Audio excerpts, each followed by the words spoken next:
My name is Glen Retief. I'm a native of South Africa, and my specialty is creative nonfiction. I teach what I do.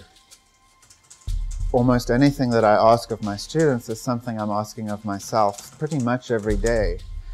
My students inspire me all the time. Every time I see students taking risks in their writing, when I see students trying new things, that inspires me to do the same.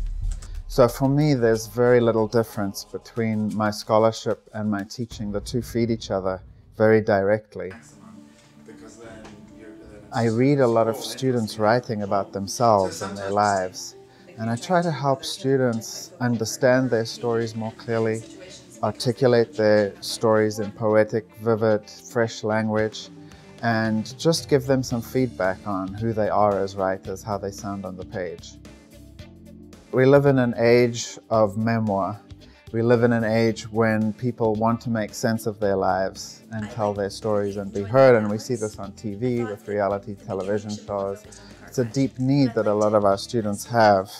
And so I think this work matters for students both career-wise and psychologically. The aftermath of the crash rather than the actual crash itself.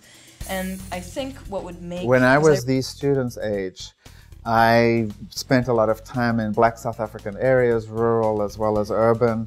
I made lots of friends, and some of the commentators on my memoir, which covers these years, talk about all of the border crossings that are part of my own memoir.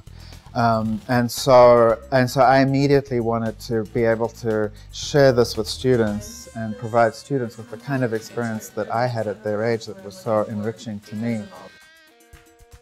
In about 5 weeks' time, we're taking students to South Africa. We're going to Cape Town, and then we're going to spend a week in a seaside African village, living in mud huts at a backpackers that's co-owned by the local community. Students are going to consult the diviner. Students are going to help making bricks and working in the community, and they're going to make friends with rural Africans.